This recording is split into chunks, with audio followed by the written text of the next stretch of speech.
Salut mes amis, l'heure est grave. Encore, vous allez me dire? Bah ouais, encore. Alors on a beau penser que ça ira peut-être mieux dans le reste du monde qu'en Occident, oui, c'est vrai. Dans certains pays ça va beaucoup mieux. Je vous renvoie à ma petite capsule que j'ai faite sur la Turquie, notamment sur Istanbul. Franchement, je vois plus tellement de raisons de rester en Europe et de ne pas aller dans cette ville. C'est juste extraordinaire. À Hong Kong, vous savez, les manifestants se laissent pas faire. C'est pas des gilets jaunes là-bas. Ils ont des masques, à gaz, ils ont des balles de baseball, ils se battent contre les flics. C'est en risquant 30 ans de prison. C'est pas comme la France. Je suis pas en train de traiter les gilets jaunes de couilles molles. C'est pas ce que je dis. Je dis juste que ils ont pris conscience que la marche pacifiste ou pacifique, ça servait pas à grand chose contre un régime dictatorial. Et en France, les gens n'ont pas encore compris que c'est plus qu'un régime dictatorial auquel nous avons affaire. Alors, je vais en faire très brièvement la démonstration. Le temps ou l'heure n'est plus à la marche pacifique. Bon. À Hong Kong, un manifestant jeune a été tiré à bout portant par un policier qui lui a tiré dessus avec son arme à balles réelles dans le poumon à 2 mètres directement. C'est très grave. Mais à Bagdad, le peuple qui a voulu aller dans la rue, revendiquer ses droits, a été mitraillé littéralement. Il y a eu plus de 33 morts. Ça dérange personne, visiblement, parce que c'est pas grave, c'est Bagdad. Pas grave, c'est l'Irak. Quoi, il reste encore des Irakiens vivants? On s'en fout, n'est-ce pas? C'est comme ça que l'occidental pense. Parce qu'on nous a appris dans les années 2000, juste après le 11 septembre, que c'est ces fumiers d'Iraniens qui avaient fait tomber les tours du 11 septembre. Bah oui, non, parce qu'on avait dit Ben Laden, mais on avait dit ouais, mais Ben Laden, mais quand même, on a tout de suite, on a envahi l'Irak derrière. On a dit ouais, mais c'est quand même l'Irak. Rien à voir. On a enseveli plus d'1 million de personnes, civiles, on les a tués, des femmes, des enfants, et on se dit bon, bah c'est bon, maintenant ils vont fermer leur gueule, les pauvres. Et là, ils vont dans la rue, et ils se sont fait mitrailler, plus de 33 morts. Imaginez si ça arrivait en Europe, ce genre de choses. Alors, je pense que vous devriez plus que l'imaginer, parce que ça craint du boudin ce qui est en train de se passer. Ça craint. Voilà. C'est une dictature généralisée mondiale qui est en train de se mettre en place. Je vous ai parlé du système de reconnaissance faciale en Chine. Je vous parlerai du système de reconnaissance faciale qui est en train de se mettre en place en France, car il me semblait ne pas être au courant. Le GER-Vita ayant pris le dessus.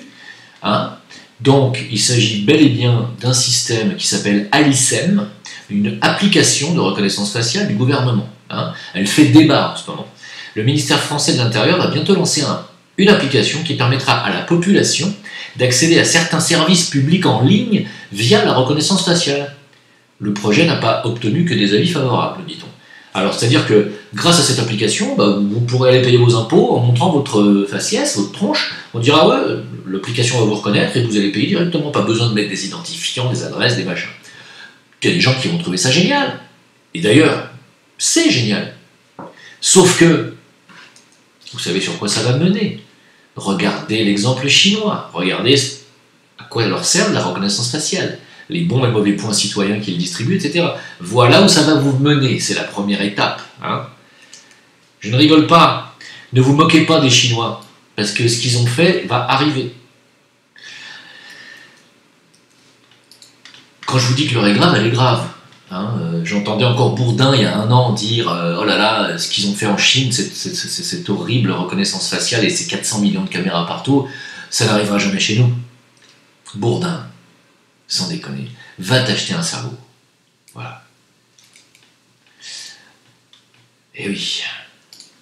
Et ce qui est grave aujourd'hui, les amis, c'est qu'on innocente des gens qui sont coupables de choses répréhensibles par la loi française, même si je ne suis pas d'accord, notamment par la loi Guesso, avec laquelle je ne suis absolument pas d'accord. Quand je dis à des gens qui sont innocentés, je parle de Yann Moix, qui est un antisémite notoire, absolu, en plus d'être quelqu'un de violent. Il a été adoubé, il a été excusé par BHL, donc ça va, tout va bien. Si BHL te donne son feu vert, c'est bon, tu peux violer des gosses, il n'y a pas de problème. C'est dur ce que je viens de dire, mais apparemment, Yann Moix, il peut faire ce qu'il veut. Zemmour aussi, on est en train de nous faire croire que Zemmour se fait condamner, se fait virer d'RTL. C'est pas grave puisque Zemmour est le prochain Premier ministre de la France. Il a déjà sa future carrière de lancer. Qu'est-ce qu'il en a à foutre de se faire virer de RTL, Zemmour? Qu'est-ce qu'il en a à foutre d'être condamné faussement pour incitation à la haine raciale, etc., etc. Ce que dit Zemmour, on pourrait en parler. Moi, je suis pas anti-Zemmourien à 2000%. Pourquoi? Parce qu'il dit des vérités. Tout comme Jean-Marie Le Pen en dit, tout comme Soral en dit, tout comme Diodo en dit. Alors je sais que dans la dissidence, il est mal vu de dire que Zemmour dit des vérités. Je suis désolé, les gars, pardon, je dis pas que je suis zémourien, mais il dit des vérités, il dénonce des vérités, bien entendu, quand il dit qu'il y a des zones de non-droit et qu'il va falloir que ce soit partitionné, qu'il n'y a que l'armée qui va pouvoir intervenir ou les forces de l'ordre dans certains quartiers. Et dois-je vous montrer ce qui se passe dans certaines écoles? Bah tiens, je vous le montre alors.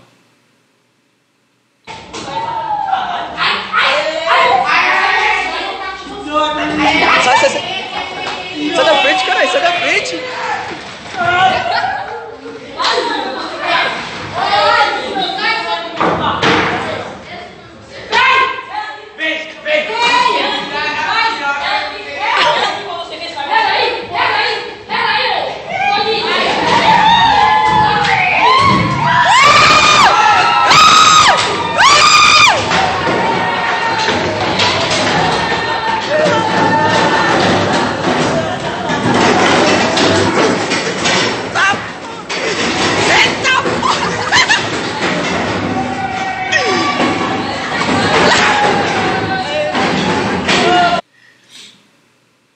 Vous imaginez bien qu'il est hors de question, mais hors de question, que je revienne en France mettre mes enfants, si un jour j'en ai, dans les écoles françaises.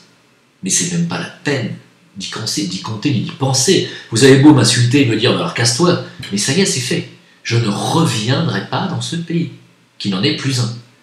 Vous êtes des tarés. Alors Zemmour dénonce ça, il va dénoncer, il va dire, vous avez vu l'immigration, ce que ça fait dans les écoles, et il aura raison. C'est le bordel. Et quand je dis le bordel, c'est la honte absolue. Mais absolue. Mais au Maroc, ça n'existe pas des écoles comme ça. Ça n'existe pas. Voilà. L'école française au Maroc, ça se tient. L'école marocaine, ça se tient. Les écoles anglaises, américaines, ça se tient grave. Ils sont en uniforme. D'accord? Mais de quoi vous me parlez là? Mais vous avez vu ce bordel? Mais qu'est-ce qu'ils font les parents? Et quand ils voient ces images et qu'ils voient leurs gosses en train de foutre les tables en dessus-dessous là, qu'est-ce qu'ils font? Bref. Évidemment que c'est le boxon dans ce pays, donc Zemmour il dénonce ce boxon. Très bien. On ne peut pas lui donner tort. On ne peut pas non plus lui donner tort que c'est effectivement des enfants qui sont issus de l'immigration. On ne peut pas lui donner tort non plus. Bon, très bien.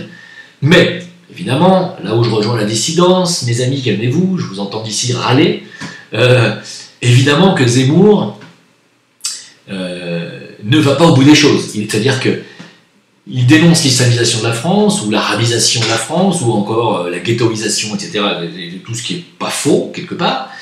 Seulement, il dit pas que qui est responsable de tout ça. Qui est responsable de ce bordel organisé depuis 40 ans? Et moi, je le dis, qui est responsable de tout ça? C'est les amis de M. Zemmour. Tous ceux qui dirigent dans l'ombre, tous les gauchistes. Toute cette gauche depuis Mitterrand qui est arrivée, qui a foutu un bordel incommensurable dans ce pays. Et je les accuse. J'accuse Giscard. Vous allez me dire, Giscard n'était pas de gauche. Non, mais c'est grâce à lui qu'on a le rapprochement familial, entre autres. Et j'accuse Giscard, j'accuse Mitterrand, j'accuse Chirac, j'accuse Sarkozy, Hollande et Macron d'avoir participé à ce bordel organisé, d'avoir foutu en l'air mon pays dans lequel je ne peux plus rentrer. Et je ne suis pas le seul. Aujourd'hui, il y a des gens, des artistes français engagés pour des causes humanitaires. Oui, des causes humanitaires. Parce qu'aujourd'hui, quand vous vous engagez pour la Palestine, vous vous engagez pour une cause humanitaire. Ça ne vous rentre pas dans le cerveau, ça. Parce que vous vous dites, c'est comme les Irakiens, les Palestiniens. Vous vous dites, c'est pas grave, c'est les Arabes, on s'en va les couilles. Je sais que c'est comme ça que vous pensez. La vérité, c'est que les Palestiniens, comme l'a dit si bien Erdogan à l'ONU il n'y a pas longtemps, the year 1947, the distribution plan takes place, gets ratified, Palestinian lands start shrinking, and Israel starts expanding. And today, the current situation, there is seemingly no Palestinian presence. The entire land belongs. Bravo à lui. Hein. Bon, d'accord. La Palestine aujourd'hui, on les a foutus, on les a parqués dans une bande grande comme ça, qui est finalement la région sur la planète qui est la plus densifiée, c'est-à-dire où il y a le plus d'habitants au kilomètre carré. D'accord? Parce qu'on leur a pris leur territoire. Bon, on les a mis dans des ghettos. C'est pas moi qui les ai mis dans des ghettos. C'est le gouvernement israélien, d'accord? Bon, très bien. Eh bien, pour avoir défendu les Palestiniens et fait des concerts pour les Palestiniens, et pour avoir financé et aidé à financer des conservatoires de musique en Palestine, qui ensuite a été d'ailleurs bombardé, Stéphane Blay, mon ami Stéphane Blay, je le dis, est aujourd'hui dans l'incapacité de pouvoir retourner en France faire des concerts, sans pouvoir passer par la case tribunal, amende. Hein? C'est scandaleux. Alors, dans le scandale absolu, parce qu'on va continuer, Jean-Marie Le Pen, condamné en appel pour injure publique visant des homosexuels. Ben voyons, mais bien sûr, alors il a eu 2000 euros de dommages et intérêts, mais enfin, condamné à 2 peines de 30 jours amende à son âge, hein, comme s'il avait que ça à foutre, franchement. Alain Soral, vous allez me dire encore, ben oui, encore, Alain Soral, il n'a pas été que condamné il n'y a pas longtemps à 2 ans de prison, non, encore 1 an de plus, ferme, 1 an ferme, pour avoir qualifié le Panthéon de déchetterie cachère. Vous allez me dire, oui, mais quand même, il est con. Alain, si tu me regardes, tu fais ce que tu veux. C'est de la provoque, évidemment, on n'est pas idiot, on sait très bien que c'est de la provoque. Dans ta situation, j'ai envie de dire, tu fais ce que tu veux. Bon, si tu as envie de faire de la provoque, tu fais de la provoque. La provocation verbale ne devrait pas être punie de prison ferme, même en cas de récidive. Parce que sinon, Dieudonné aussi devrait être en prison pour provocation raciale, pour provocation tout court, pardon, pas raciale, tout court. On a le droit de faire de la provocation quand même. L'humour, qu'est-ce que c'est l'humour? C'est pas de la provocation aussi? Alors, certes, vous allez me dire, oui, mais Panthéon, une déchetterie cachère quand même. Mais que vous soyez d'accord ou non, qu'est-ce qu'on en a à foutre? Ce qui compte, c'est pas la liberté d'expression, les gars. C'est pas que quelqu'un ait le droit de dire ce qu'il veut. Zemmour, il dit ce qu'il veut, lui. Bon, il dit des trucs sur l'islam qui est totalement faux quand il dit que l'islam, dans chaque musulman se cache un islamiste. Comprenez, un terroriste en puissance, un poseur de bombes, un dégorgeur au couteau. Entendez ça, sous-entendez ça. Lui, il a le droit de le dire et il passe dans tous les médias, même quand il est condamné. Hein? Et pourquoi Soral, qui prend encore 1 an ferme, mais personne ne lui fait une interview? Ou Diodo, qui a encore pris 10 mois ferme avec sa femme pour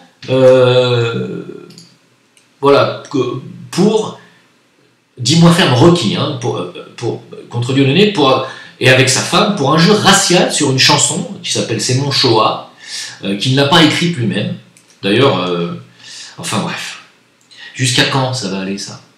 Jusqu'à quand? Jusqu'à quand des artistes comme Stéphane Blay, qui sont ovationnés, adulés en Turquie, protégés par Erdogan d'ailleurs, entre parenthèses, jusqu'à quand il sera interdit de rentrer chez lui? Moi, jusqu'à quand on va me laisser encore revenir en France et faire des allers-retours pour voir mes parents? Ça va peut-être pas durer. Parce qu'aujourd'hui, quand vous choisissez votre camp et que vous décidez de soutenir la liberté d'expression, donc de soutenir les artistes dissidents, les écrivains dissidents comme Soral, les humoristes dissidents comme Dieudonné, aujourd'hui, quand vous les soutenez, vous êtes passible, vous aussi, finalement, presque bientôt de la prison. Hein? Jusqu'à quand ça va durer? Je veux dire, qu'est-ce que vous attendez pour soutenir, là, les gars? Parce que vous soutenez Zemmour et vous soutenez pas Soral? Qu'est-ce qu'il y a qui va pas chez vous? Vous soutenez pas Diodo? Parce qu'il vous plaît pas? Parce que son humour vous dérange? Vous soutenez pas Stéphane Blay, qui a eu une perquisition chez sa pauvre mère en France de 86 ans, illégale? Parce qu'ils essayent de lui grappiller de l'argent, ils veulent de l'argent. Ils veulent de l'argent, il n'y a que l'argent qui compte pour ces gens-là. Parce qu'un débat public pour parler des choses en profondeur, ça ne les intéresse pas. Par contre, dès que vous parlez d'eux, ils veulent de l'argent. Ça commence à casser les couilles doucement, non? Moi, ça me casse les couilles. Autant quand je vois l'école française dans cet état de délabrement, je suis scandalisé, à un point que vous n'imaginez pas. Autant quand je vois que des penseurs, des écrivains, des humoristes, des pianistes sont aujourd'hui sous le joug de la justice française qui les empêche, qui les force parfois à s'exiler ou qui les empêche de revenir sur leur territoire, dans leur pays, ou que je vois qu'ils ont des prisons fermes, des peines de prison ferme juste pour des propos, je suis scandalisé. En tant que Français, vous devriez tous être scandalisés et vous mobiliser. Vous attendez quoi? Que ce soit votre tour? Moi, je le dis, Alain Soral, je lui ai fait un don le mois dernier, et il aura un don ce mois-ci, et il en aura un le mois prochain. Et si je gagne plus, et si vous m'envoyez aussi les vôtres de dons, je lui transmettrai. D'accord? C'est clair ça? Est-ce que c'est suffisamment choisir son camp? Je choisis mon camp. C'est pas une question d'amitié, de copinage ou quoi que ce soit, c'est une question d'attachement profond à la liberté d'expression. Et j'espère que Stéphane Blais pourra revenir un jour en France faire des concerts. J'en doute fortement, mais je l'espère. Donc si vous voulez m'envoyer vos dons pour que je les transmette pour des bonnes causes, notamment pour soutenir aussi Alain Soral et la dissidence, mon Tipeee est sous cette vidéo. En ce qui concerne le Zincoin, vous le savez, c'est Jim Leveilleur, tout attaché, @gmail.com. Et puis on se retrouve sur une prochaine capsule. Et merci de m'avoir écouté. Au revoir.